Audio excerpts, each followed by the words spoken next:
Karine Silva posted this up on IG. It's going down December 6th. What is that? UFC 323. Maycee Barber and Karine Silva, huh? Hey, at least Maycee Barber is coming back by 2025 and not next year, right? That's a good thing. All right, y'all. Before we get the Maycee Barber jokes, let's stop the Maycee Barber.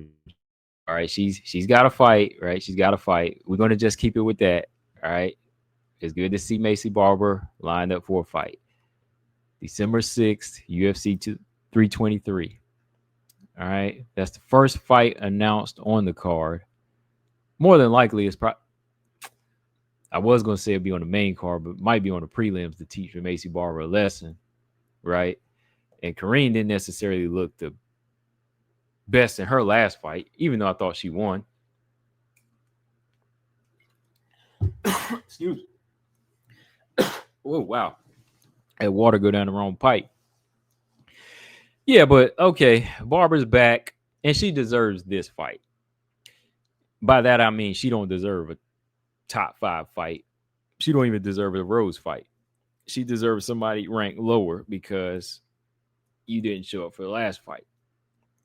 And again, that might, of course, might not been her fault, but still, you held up a main event, so you fighting the number 9, right? Because I was thinking they might reschedule the number 7 against Rose, but nah, let's go deeper than that. Let's give you the number 9. Let's do Karine Silva. That's fine. Karine Silva, she need this type of work too, though. Karine, she need this type of work because she is the type of fighter that I think has to be busy. You know, she's got to be busy because if she ain't busy in there, you know, she ain't growing. Like I think Karine Silva she's got a, unlike Natalia Silva, you know, Natalia Silva is more of a fighter that has a style that fighters can't catch up to.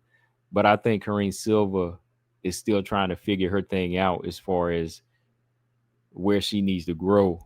You know, I think she does a little bit of everything, right? And not everything is where it should be. So I think Karine Silva has to stay busy with these type of fights so she can work on her striking, work on her grappling. Her jiu-jitsu is on point, of course, but what is it if you can't get a fighter to the ground? You know, what is it if you can't get a fighter down to the ground and get him where you need him? Just like Mackenzie Dern, right?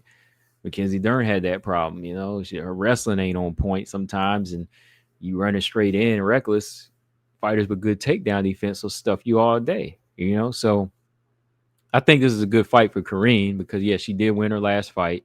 I stand by that. You know, I'm like, I thought Karine Silva won the fight. You know, Deanna Barbosa had her moments, but she gave it up. You know, she gave it up in round 3 for sure, and on round 2, she didn't impress the judges. So with that, I think Karine definitely has that going for her, where she knows how to control. So really, man, when I look at this fight, let's see. He said, let's get a poll going. Hold on. Yeah, let's do a little early pick. Hold on here. Yeah, when I look at this fight early on, I'm just looking at somebody like Maycee Barber and Karine in the past where they kind of start slow. Somebody's gonna have to start their strategy early, you know. Maycee Barber, again, man, like knockout power, but can I say she can finish you? Maycee Barber can finish you, but it gets harder to sell her as a knockout artist, man. It really does, like because the knockouts ain't coming like they used to. You know, like her style ain't really evolving with the knockouts. You know, with the power. Let me put it that way. All right, here we go.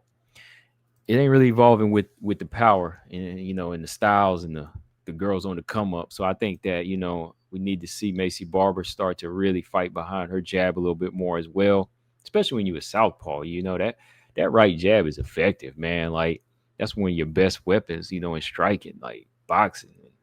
whatever, like I think that Barber, if she's able to build off her jab, that left hand goes down the pipe.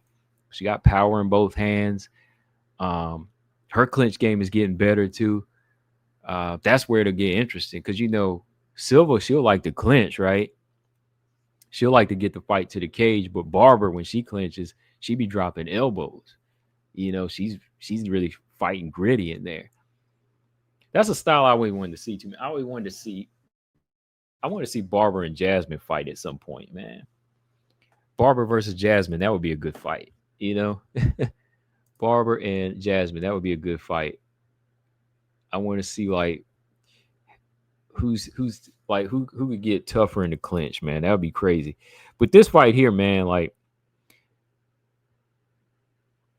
Barber has good kickboxing, good form, but I'm really like curious as to see where she takes it. Like if she gets in that situation on the ground on her back, because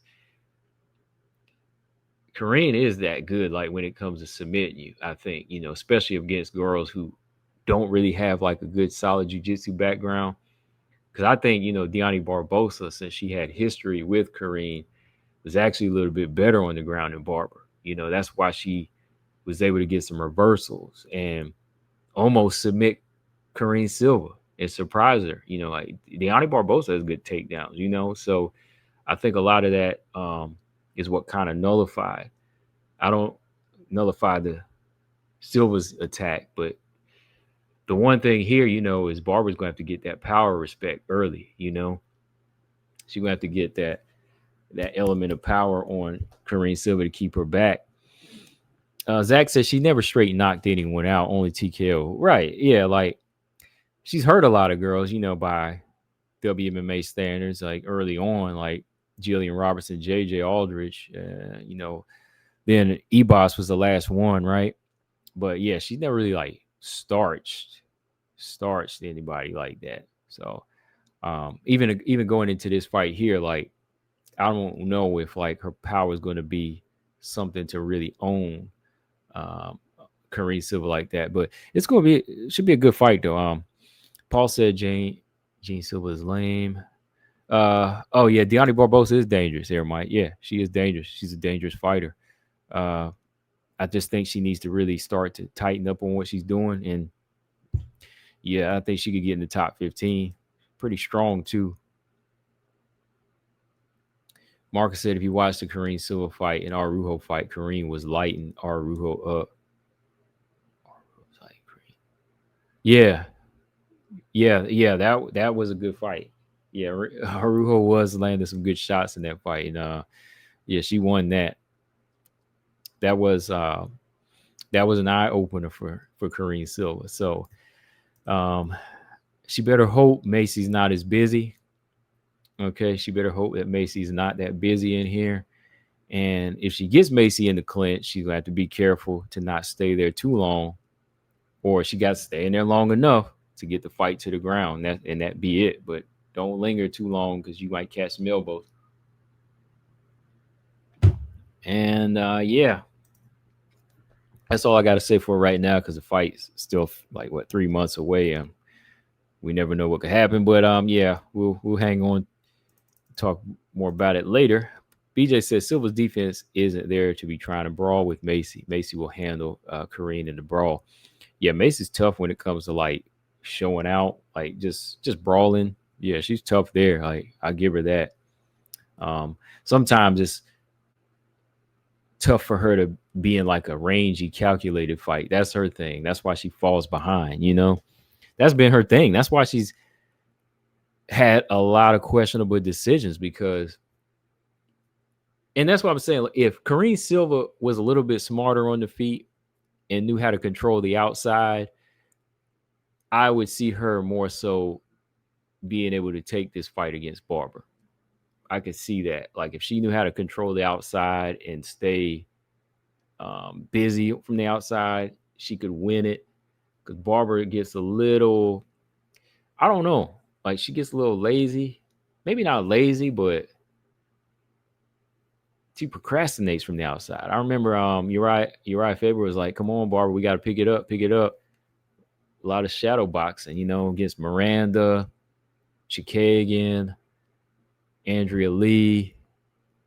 I believe there's several other fights, but if you fight her in close quarters, that's where she really starts to thrive. Montana, Ebos, some of the Chikagan fight, whenever she started getting on the inside a little bit, she was much more effective there. But yeah, we'll see. Gary said Karine couldn't submit Ariane De Silva.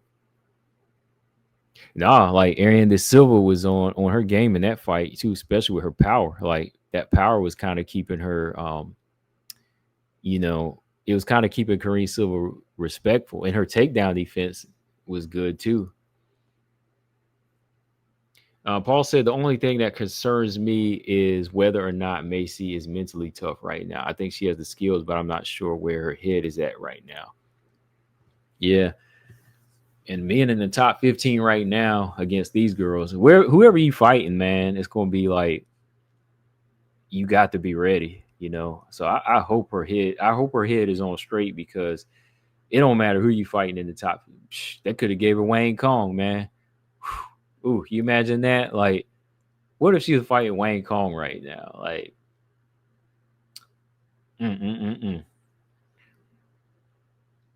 definitely not going 3 rounds. I'll just say that. Like, there'll be blood in that fight. There would be blood in that fight. Closer said, how do you think these two would match up against Wei Lee? I think Wei Lee, style-wise, I think Wei Lee and Karine would be a little bit more competitive. Yeah. But I could see Wei Lee winning.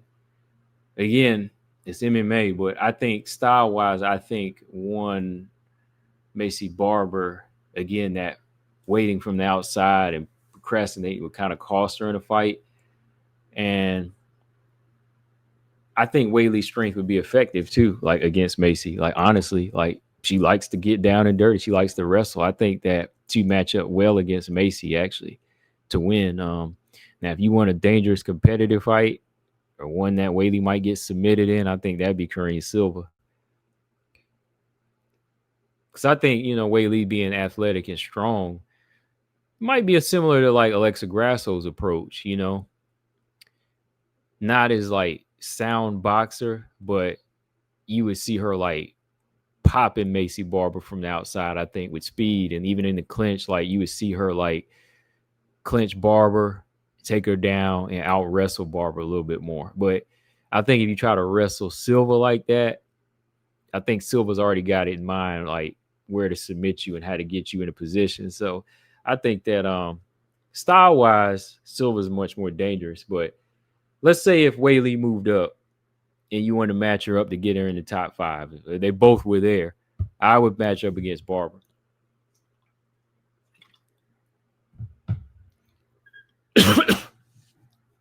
You think she beats Barber and Aaron? I mean, yeah, that's possible. Like Aaron too, because of the speed with Barber, like just being real. Like I think Aaron has more of a chance than Barber does to me. But again, there's been a good solid improvement with Wei Lee's like use of her strength and her rhythm in her body that I don't think a lot of these girls have really felt yet, because the Wei Lee fighting at a higher level, she's kind of forced to get better because that's what she wants. Like she learned from fighting and losing the best. So I think that those are fights. Like, yeah, if you wanted to come into the division right, those were fights that she could win. She could. Aaron might say people are sleeping on Karine Silva's sleep submission game. Yeah, I think a lot of people kind of slept on it, but you got to look at who she was fighting too. Like Silva's defense got better over the years. Arujo, she's not going to be easy to submit because she's a black belt. So as the levels go up, you know, her submission game is still hot, but she's just gotta come up with a better strategy against who she's fighting, you know. But I agree with Paul too, though. Maycee's got to she's got to be in this fight. She's got to be in it mentally.